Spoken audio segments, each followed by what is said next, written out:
Hey, I'm Casey. And I'm Lauren. And this is Magnum B.I, the true crime podcast where we add a little bit of a social justice commentary, a little bit of comedy, just to kind of get through the material. Yeah. It's going to be a little heavy. Lighten the mood. Uh-huh. Magnum B.I. Magnum B.I. Magnum B.I. And we're back for episode 3. That was completely improv, I want to say. We did not plan that. We're literally just on the same wavelength. Oh, I'm really excited about this week's episode because last week's was kind of heavy, even though that was entirely my fault. It was so... and I'm not exaggerating, I thought about it all week. Did you really? So for our listeners, I'm a server at a Red Lobster restaurant. Mm-hmm. And not sponsored. Not even close to being sponsored. And every time I served alcohol, I thought about that insane, awful man that you told me about last week. Gilbert Paul Jordan. Gilbert Paul, what was his first last name? His first last name was Elsie. I want to call him Elsie. I feel like the Jordan, he doesn't deserve that. He really doesn't. He really doesn't. He was a nasty little man. He was the grossest little man. Yeah, so I'm hoping that this week is a little more lighthearted. I don't know if I can take another boozing barber. Well, there is a lot less murder. Okay, I'll say that much. In fact, there might be zero murder, potentially. Oh, really? Yeah. So this is a really interesting psychological and sociological case study about Iceland in the 1970s. Mm-hmm. A lot of police negligence and police abuse. Mm-hmm. Today, we're going to be talking about the Reykjavik Confessions. Let's get into it. Ooh.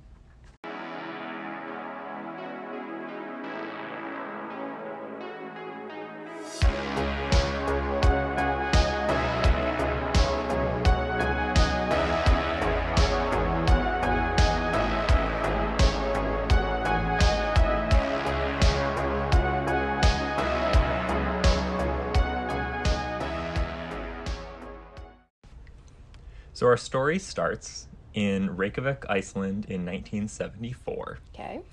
Reykjavik is Iceland's capital and largest city. Mm-hmm.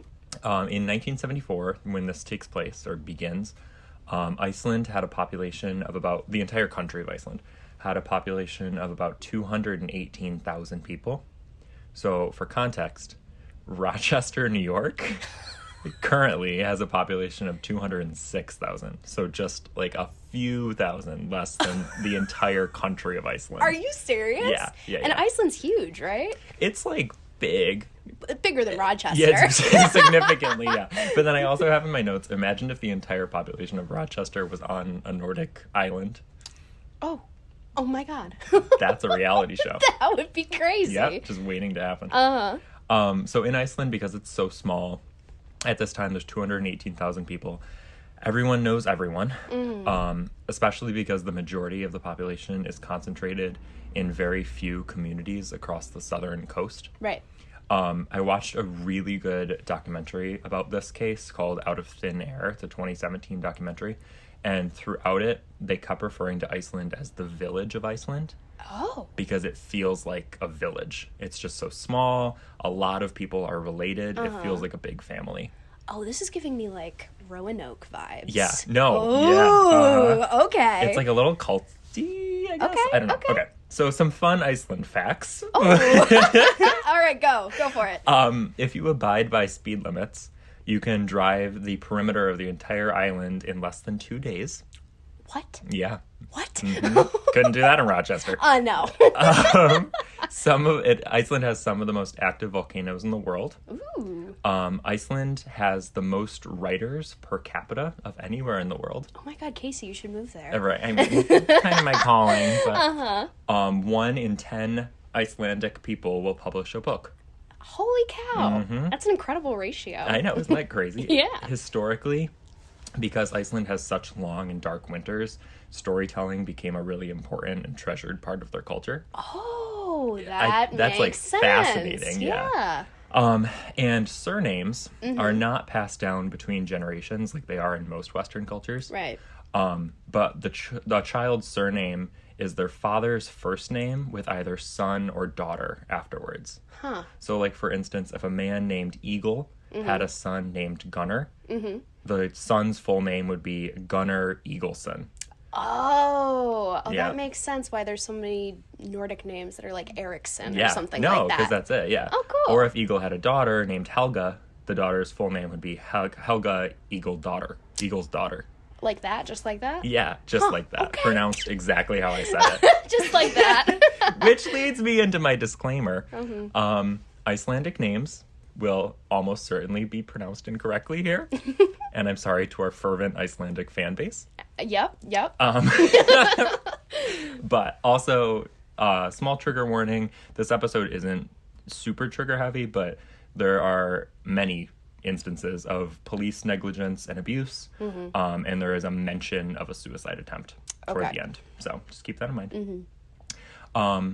So at this time and currently, Iceland has and had a very low crime rate. Okay. They have the lowest murder rate in Europe. Mm-hmm. Only one person was murdered on the island in 2019. Oh, wow. And a weird little fact, according to Statista.com, where I got a lot of the data, Iceland has 666 police officers. I don't like that. I don't like that at all. I saw that and I was like, oh! Man, we're really setting the tone for the police negligence, aren't we? Oh, man. Sense. So this case is a really interesting both psychological study and sociological study. Okay. I want to write a paper about it. I think it's the society aspect here is so fascinating. But back to 1974. Right. 2 men in Iceland mysteriously disappear. Okay. The first man, his name is Guðmundur Einarsson. Okay. And he's 18 years old. Okay. Guðmundur has long brown hair, pale skin, and is described as calm and quiet. Mm-hmm. He had just graduated high school and had hopes of becoming a mechanic. Okay. On January 26, 1974, Guðmundur and some friends went to a nightclub about 6 miles outside of Reykjavik. Mm-hmm. After getting drunk, he started walking home. At 2 a.m., 2 women spotted Guðmundur on the side of the road trying to catch a ride. Mm-hmm. He was with a small man in a yellow shirt. The man in the yellow shirt threw himself over the hood of these women's car. Okay. And they were startled. Yeah. So they drove off. Yeah, yeah. You know, obviously. Uh-huh. And now the interesting thing about that fact is that in a lot of my research, no one mentioned that. Only a few articles mentioned that. What, that there was a weird guy in a yellow shirt? Who threw himself over the hood of a car. Yeah, seems strange. Yeah. But within the next hour, Guðmundur was seen again, still trying to find a ride, still on the side of the road. Mm-hmm. And after that, Guðmundur has never been seen. Oh, okay. His father contacted the police the next morning. Again, Guðmundur is 18. Right. But contacted the police the next morning because it was not like Guðmundur did not return home. Mm-hmm. But the weather, being January in Iceland, made the search very difficult, and they had no luck. Oh, God, yeah.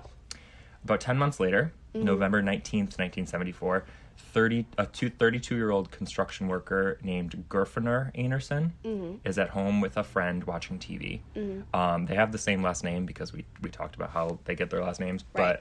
But Guðmundur and Geirfinnur were not related.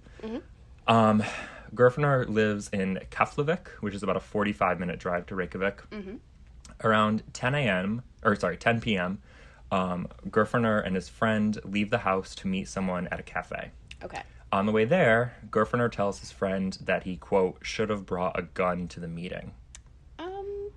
Okay. What if you gave me a ride to, Denny's, and I was like... I should have brought my Glock to Denny's. We glocked up. Yeah, but why? And he didn't say anymore. Geirfinnur just said, I should have brought my gun to this meeting. And this is the 70s, right? 74. Literally... Okay, why would you need to bring a gun? Okay. In the safest country, crime-wise, in Europe. Okay, yeah. I don't like that. Nope. They arrived at the cafe, and whoever Geirfinnur was supposed to meet didn't show. So Geirfinnur returns home, and once he's back home, he receives a phone call. His son answers the phone and doesn't recognize the man on the other end of the line. He gives the phone to Geirfinnur, and Geirfinnur says, quote, I've already came. I'm coming. Geirfinnur leaves again, this time by himself. The next day, Geirfinnur's car is found abandoned near the cafe, and his keys are still in the ignition. Oh. And he's never been seen since. Oh my God. Well, I guess he should have brought the gun. Goddamn. He said I needed to bring my Glock. Jeez. Okay. The identity of the man on the phone is still unknown. Uh-huh. His son didn't recognize the voice. search teams of dogs and divers came up empty. Unlike Guðmundur, the 18-year-old who disappeared when he was trying to find a ride home, foul play was suspected in Geirfinnur's disappearance because of the strange phone call and the comment about the gun. Yeah. Again, they're only 10 months apart. Police reported seeing an unidentified man on a payphone near the cafe, and a clay sculpture of this unknown man was created. The clay sculpture circulated around Iceland and became national news, but the man who called Geirfinnur was never found. So was it like a police composite sketch, except they carved it out of clay? Yes. That's you can see pictures crazy. online, yeah. What? Oh my god, wait, I'm gonna look that up. Hold on. And it's essentially like, it looks like any man in the world. Like, there is no, like, discerning feature to this man. It's just like a normal white man made out of clay. So, we are now going to be moving into something totally unrelated. A woman named Erla. Now, Erla was born in Reykjavik in 1955. She was blonde and petite and very outgoing.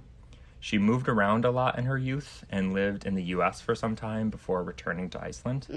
Erla experienced a traumatic event in her childhood, and afterwards she started acting out, smoking cigarettes, and stealing small things.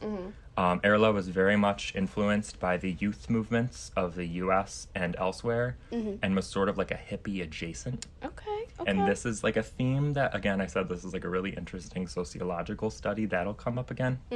At a party in 1973, Erla is smoking weed and drinking Coca-Cola. Oh, yeah. Right? Oh, yeah. If that's not the night. The modern woman. The modern hippie woman. I love that. So Erla, after drinking this Coca-Cola and smoking weed, starts to feel strange. And she realizes that someone, the modern woman, laced her drink with LSD. Oh, my God. Oh, my God. At a house party. Wow. She's like, you know what? I've been here before. I know what this is. Yeah, she's walked to this room. So she hides in a corner, feeling really strange, where she's confronted by a man named Sævar. Okay. Now, Sævar was a small man with shoulder-length brown hair, quote, Slavic eyes, and a mysterious presence and strong opinions. He sounds kind of like our guy from the first disappearance. Yeah. He was raised in Iceland, but his father was Polish. Okay. And growing up, he always felt and was made to feel like an outsider because of this. Okay. He grew up very poor. And after committing a series of small crimes throughout his youth, he was enrolled in a reform school. Sævar is significantly older than Erla. While Erla is tripping, Sævar tries to calm her down. While they're talking, they talk about politics and their views on life. Erla felt like she had met, quote, one of the most incredible human beings ever. She said, quote, after that night, this is like, I want this. She said, quote, after that night, there was no other way to go forward but together. Oh, that's so sweet. And when you add the element of, like, she's tripping and it's 1974 and he's older than her, this is like a Lana Del Rey song. Oh, yeah. She's, like, seeing the tie-dye, feeling the Stevie Nicks fantasy. Yeah. She's like, that's it. I found my soul partner. She's like, this man has Slavic eyes and I want him. I need him. I need this Polak. I'm part Polish, by the way. So they were kind of a perfect match. Yep. They'd both been troublemakers. They both experienced traumatic events in their youth that led them to act out. And they began dating. Ooh. Erla's parents felt that she shouldn't be with Sævar because he was dangerous and was a known drug dealer. Okay. They actually stopped speaking to her because of her relationship with Sævar. Oh, wow. So she was, like, ostracized from her family. Man, that's heavy. Yeah. Sævar was known to smuggle marijuana into Iceland. That was, like, one of his gigs. Oh, no. I know. Not Which weed. now you look at it and you're like, ah. That's so funny. I know. He definitely had a hold on her, however. Law enforcement knew Sævar and his friends, and they knew that they were dangerous and destructive kind of kids. Okay. Once they were dating, Sævar became obsessed with committing the perfect crime. and he would constantly talk to Erla about how he wanted to commit the perfect crime and get away with it. This is, okay, now I know why her parents are like, maybe you shouldn't hang out with this guy. They're like... Mother's intuition. Yeah. Oh my god, okay. The two start embezzling money from Erla's job at a telephone company. Okay. So they would tamper with the phones to make it look like they were calling long distance numbers, which cost more money, and then they would charge the company this non-existent fee for the long distance calls, which is kind of smart. Yeah, no kidding. And then they would collect the money themselves. They stole close to 1 million krona, which adjusted for inflation and adjusted to US dollars would be about $700,000 today. Holy shit. Yeah. So a good amount of money. Yeah, that's a lot of money. Yeah. On September 24th, 1975, Erla and Savar went on to have a daughter. Both were very excited to be parents, both Erla and Savar. Erla was only 20 years old. Okay. But she said that she was fully ready to devote her life to a child. What's the age gap between these two? I don't know for sure. I'm sure I Okay. could find it. I don't know for sure. It could be as much as 11 years. Okay, I see. Yeah, whether or not Okay. that's accurate, I don't know, but that I saw that in one source. So it's significant. Okay, I'm starting to be Team Erla's parents. Get away from this weird, creepy guy. Get away from Yeah. Savar. So she's ready to be a mother. Both of them, even Savar, are genuinely very excited to have this baby. Okay. Erla told Savar that she wanted to stop committing crimes and she wanted to live a normal family life. She's going to change him. Oh, of course. She's going to fix him. Thank God. However, Yep. in December of 1975, 11 weeks after their daughter is born, Okay. they're arrested for embezzlement. Oh, ouch. That really sucks. And she has an 11-week-old baby. Oh, God. Erla said in the documentary, Erla was interviewed throughout the documentary. She said, quote, "When they came to arrest me, they surrounded this big building like they were arresting terrorists." This says something also about, again, the political climate in Iceland at the time, where something in the U.S., like a white-collar crime like this, would probably, not go under the radar, but it would just be like, whatever. Yeah, it's another day. It's another day. This was a big deal. Yeah. After being arrested, they were put, and before they were questioned, they were put separately in solitary confinement. Okay. Now, some things about solitary confinement. Yeah. Oh, man. Yeah. Ooh. According to the American Psychological Association, solitary confinement can cause panic attacks, depression, paranoia, and hallucinations. Yep. It makes some incarcerated people unable to reconnect with the outside world after they're released. Yep. And it makes them fearful of other human beings once they finally make contact. Yeah, that makes sense. So, like, even if you were released from solitary and put back in the general population, you would be afraid of these people that you knew. It astronomically increases the likelihood of self-harm and suicide. Sensory deprivation in this way can lead to permanent changes in the makeup of the brain. Oh, my God. And recently, the United Nations have banned solitary confinement for periods of more than 15 days. Wow. So it's a literal form of torture. I mean, yeah, that makes sense. I mean, like, not that I, have ever experienced solitary confinement, but just in my day-to-day life, like, if I'm sitting here in my room relaxing, I'll have, like, the TV going, I'll be watching a TikTok, I'll be doing my homework. Like, I simply and texting a friend. Yeah, exactly. And, I simply cannot imagine complete silence with nothing to do for that long other than think. Yep. As a mentally ill person to begin with. Yep. Not good. Not good. And one room without windows, with an uncomfortable bed, you're showering, you're using the bathroom, you're doing all this in one room. I think if you gave me a phone and a comfortable bed and a TV, I would be fine for like 5 days. Yeah. But then I would need to talk to someone. And you can't even. We are humans are social creatures. So, anyway, both Savar and Erla denied the embezzlement. When they weren't being questioned by the police, each were kept in solitary, and the police threatened to keep Erla in solitary indefinitely if she did not confess. Oh my God. I can't. 11 weeks after having a baby. Yep. Oh my God, I would be going insane. I don't even like kids. But like, if I had like literally just given birth to a child and being separated from them like that so traumatically, I would be going psycho crazy. You have a newborn. Yeah. You're still lactating. Like, there's a lot. Like, that's a baby. Yeah, your body and your mind are still healing from, number one, the trauma of birth, and then number two, having your baby basically ripped out of your arms in such a traumatic way. I cannot imagine. No, I genuinely can't. I cannot imagine. And she was there for 6 days. Oh my God. And she's 20 years old. Oh my God, she's younger than us. She's oh 2 my years God. younger than us. Oh, Yeah. that's horrible. Oh my God. On December 19th, after 6 days in solitary and constant questioning, the police told Erla something about Savar. According to the police, Savar insisted that Erla was solely responsible for the embezzlement. So the police told Erla that Savar insisted he was not involved. It was all her doing. She did everything on her own. Savar had cheated on Erla in the past, but she could never imagine that he would betray her this badly. Yeah, I don't know. I don't know if I would trust the cops right off the bat. Yeah. But that would be very damaging to hear, especially, all those other factors taken into consideration. And he's the father of your kid. Oh, God. And then also after 6 days in solitary, they tell her this. She just wants to go to her baby. Yeah, she just wants to get out of there. She just wants to get out. Anything.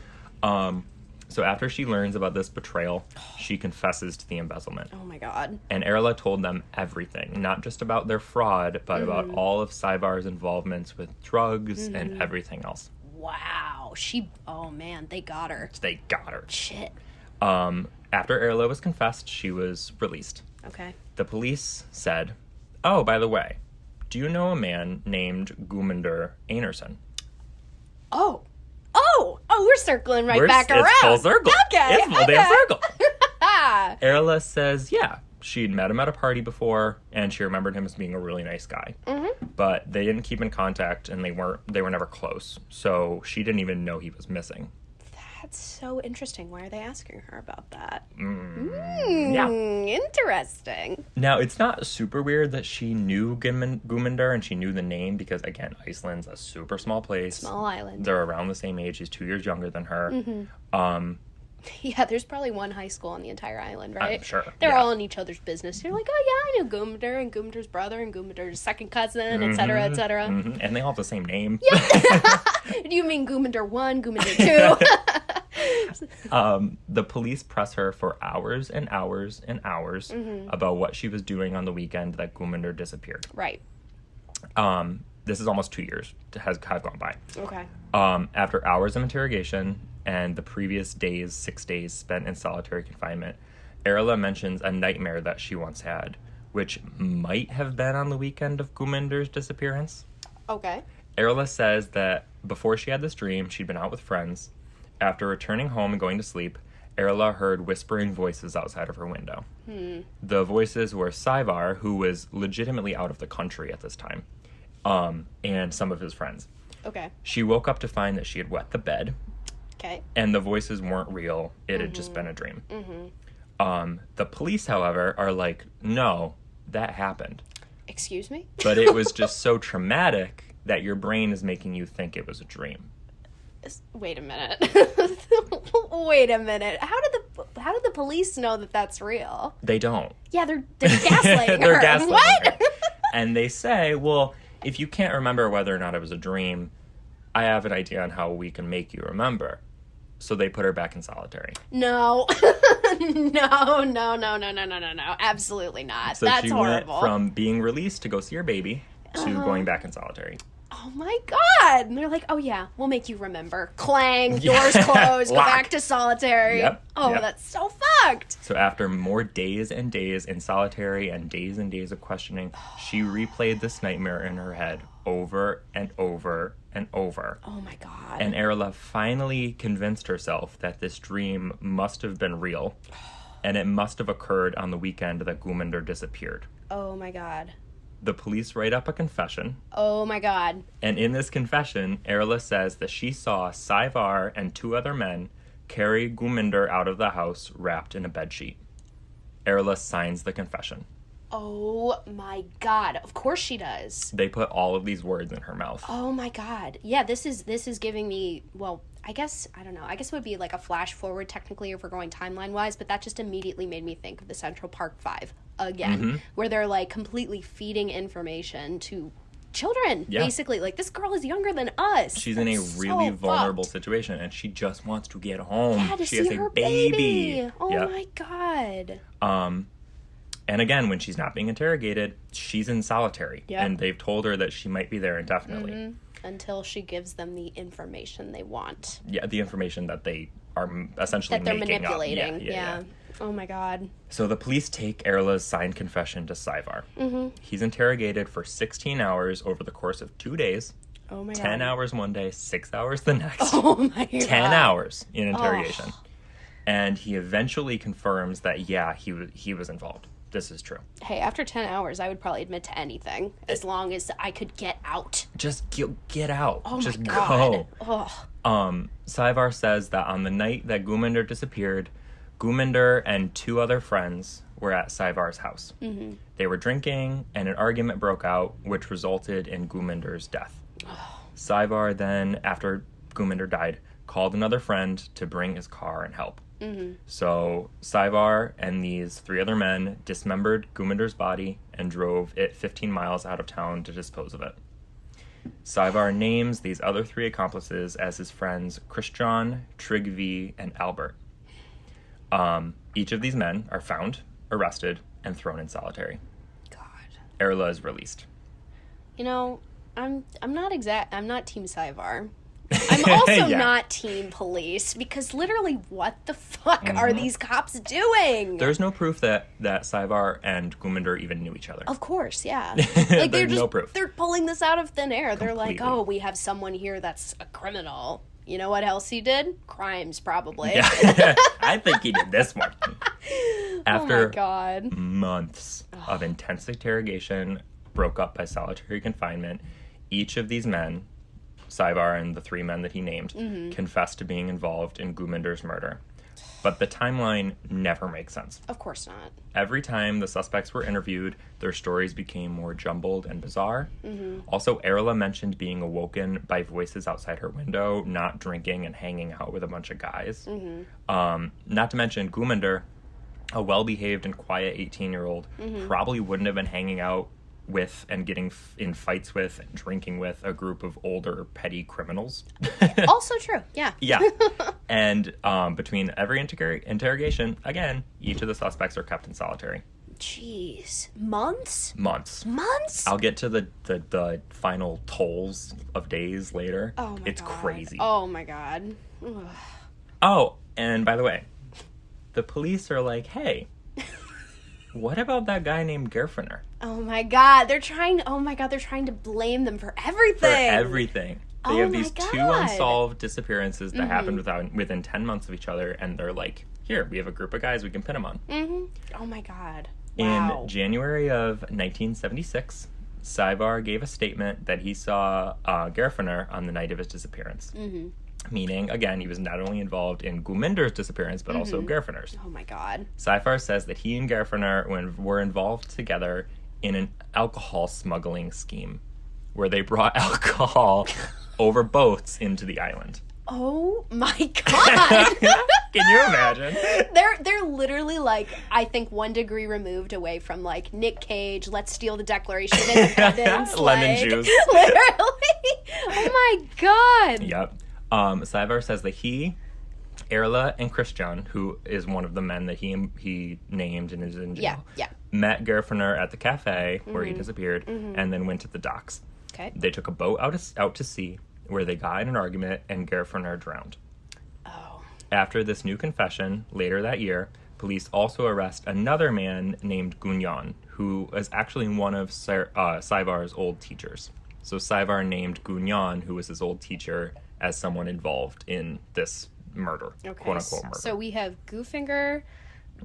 The names. I'm trying so hard to keep up with this. We have Goofinger. What's the next one? There are currently, not including Erla, there are 5 men in prison for these 2 disappearances. Erla is released at this time, but there are 5 in prison for these 2 disappearances with no evidence. Okay.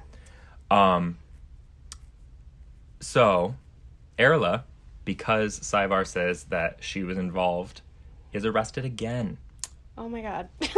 She's found in her home, and she's taken back and put in solitary again. Oh my god. These cops are so trigger happy with the solitary confinement thing. They need to chill. Oh my god. So now there are 6 people in jail for one or both of these quote-unquote murders. Oh my god. Erla, Savar, Kristjan, Tryggvi, Albert, and Guðjón. Oh my god. But again, their stories, even after their confession, are never consistent. The timeline is always changing. For instance, sometimes Griffinur's murder happened on a boat. Sometimes it happened on land. Sometimes Griffinur drowned. Sometimes he was shot. Oh my god. Oh my god. There's never a consistent story. This is like this is one of the shoddiest cases I've heard in a minute. They're literally like copy pasting shit trying to make it make sense. Yep, like, with zero physical evidence. Oh my god, like a frat boy trying to write an essay off of shit he's stealing online. Like this is just like, okay, if I put this here and I put that there, maybe it'll make sense. It's all Wikipedia. You just see the hyperlinks. Yep, exactly. You put it in a bright space to see the plagiarism checker. It's all red. It's just red. Your computer just catches fire. This is news all over Iceland. Of course. Because there are 2 murders that happened within 10 months. There's like a whole organized crime scheme. Oh yeah. And there's a total environment of panic in Iceland. Because they're like, oh my god, there are criminals everywhere. They're all around us. And this is our good white community where nothing bad happens. You know what I mean? It's the village. God forbid. In December 1977, 2 years after Erla and Savar's initial arrest for embezzlement, all 6 suspects are found guilty of involvement in one or both of the quote-unquote murders. Oh my god. There is no physical evidence. Many of them were given life sentences. What? But, okay, in Iceland. What? Oh my god. This is super interesting. I feel like we missed a couple steps here. How did life sentence? Oh my god. Okay. Because they're murders. Oh my god. However, in Iceland, a life sentence isn't really a life sentence. Okay. The average life sentence in Iceland is 16 years. That's okay. And the longest sentence ever given in Iceland was 20 years. Wow. Right. Okay. That does, I guess, all right. That makes a little more sense. Because in America, when you say life sentence, you're never fucking getting out. You're dying in prison. You're dying in there. Or you're being killed. Like, you're going to death row and you're being killed. Yeah. But that's, like, also, I think, an interesting, like, thing for, like, abolitionists and like, social workers to, like, look at is, like, the Iceland's model there. I think that's interesting. But, I mean, I think the thing that... and I'm just speaking out of my ass here, but I think the thing that they do in most like European Icelandic countries is they focus more on reform rather than incarceration because they don't like make money off of you while you're in jail. They're trying to help you, which is how it should be. You know, instead of America where it's just modern day slavery. Yes, no, so very much. So let's recap how many days each of these 6 spent in solitary. Oh brother, okay. Albert spent 88. Oh. Erla spent 241. Guðjón spent 412. Tryggvi spent 627. Oh my god. Kristjan spent 682. And Savar spent 741 days over 2 years in solitary confinement. Oh my god. With his only contact with other human beings being intense interrogations. Oh, he's never going back to society. That man is not all right. He's not okay. Oh god. Over 2 years. Like consecutively? Yeah. Oh my god. Yeah. Oh my god. Oh, but it gets worse. No, of course it gets worse. Lights were kept on while they tried to sleep. Oh no. And a guard admitted, kind of boasted, honestly, about having held Savar's head underwater until he confessed. Oh, which is the pinnacle of investigation, also. Let's just waterboard him until he tells us what we want. That's a great idea. Yeah, obviously he's going to tell the truth. Yeah, of course. This is the trigger suicide warning that I mentioned earlier. Kristjan attempted suicide twice while in solitary. Yeah, I don't blame him. No. And this is, like, heartbreaking. Erla, this is so sad. Erla began to question whether or not she really had a baby at home. Like, even saying that now, my stomach sinks. Oh my God, that's Can horrible. you imagine? Because after Erla was 241 days in solitary confinement, almost a year, better part of a year, without seeing anyone, let alone her baby. Oh my God. I know. Oh my God, and that's so sad. I know. And the suspects, most notably Christian, were made to reenact crime scenes in an attempt to quote-unquote jog their memory.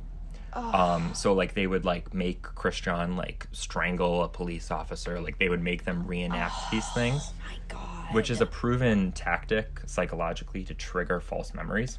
Oh my God.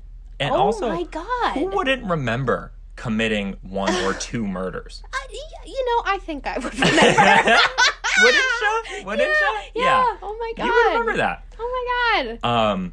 So Guyan, who was Saivar's old teacher, who was the last one to be arrested, Right. kept a diary while he was in solitary. Oh no. Which false memory experts have hailed to be one of the best kept examples of false memory syndrome. Holy shit. Dr. Giselle Gudjonsen, who was a young detective in Reykjavik at the time of the investigations, and later became an expert in the field of false memory syndrome.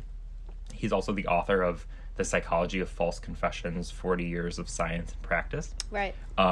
Dr. Gudjonsen firmly believes to this day that the 6 people were not involved at all in the disappearances and that they truly had no idea what happened. Oh my God. He said, quote, "These individuals had no knowledge of what happened. They were just trying to appease the police. They were trying to be cooperative because they knew that if they were not cooperative, they would be given more time in solitary confinement." This is how the majority of Icelandic people feel. In the country, most people believe that this case is nothing more than an extreme example of police negligence, abuse, and miscarriage of justice. Oh yeah, to put it lightly. To put it extremely lightly. Oh my God. So in 2018, this is like kind of...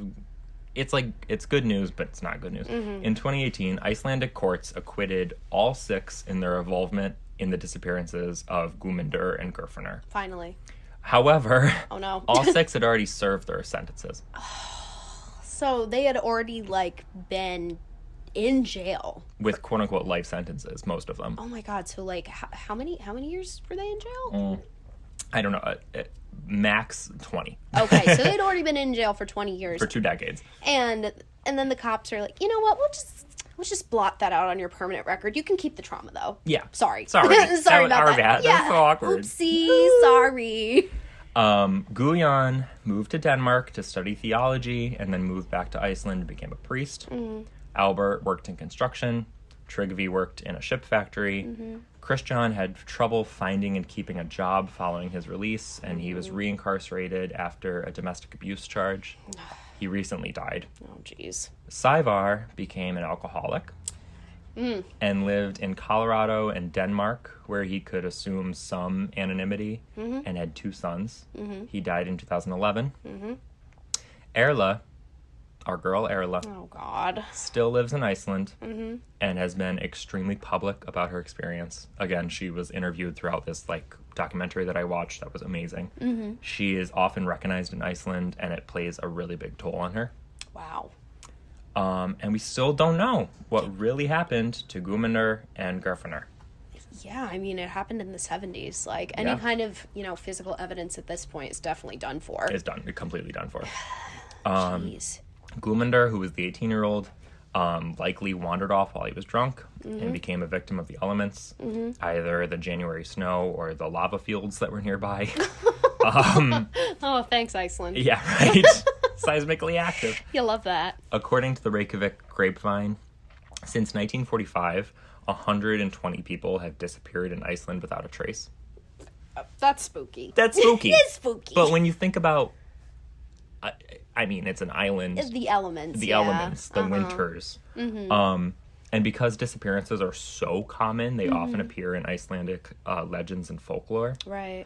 Iceland has huge areas of desolate land and brutal winters and is surrounded on all sides by water. Geirfinnur, who was the one who went to the cafe, said he should have brought a gun, disappeared, his car was still on. Right. I don't know what to make of that. Yeah. There was probably a criminal element in his disappearance. Right. Obviously.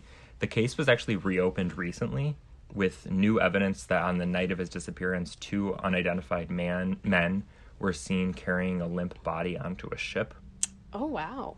But there are a lot of unanswered questions, and after the acquittal of the 6, no one's been charged with anything connected to his disappearance. Wow, yeah. What year was the case reopened?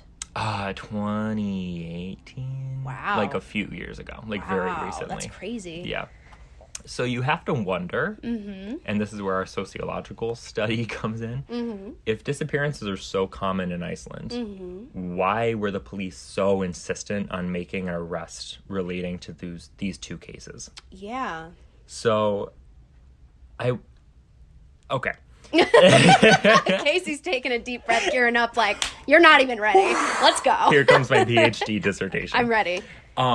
It's the 1970s. It's the early 1970s. There are a lot of changes happening in the outside world, right? There are hippies in the U.S. There's rock and roll. There are youth movements. There's the Vietnam War. Oh, well, I mean, aside from the, Vietnam War. God forbid. God forbid. Long hair? Oh, no. The Beatles? Who?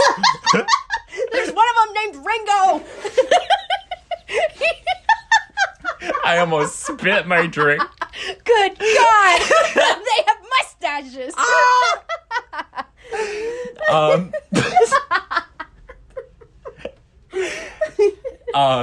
In the 1970s through the 1990s, the U.S.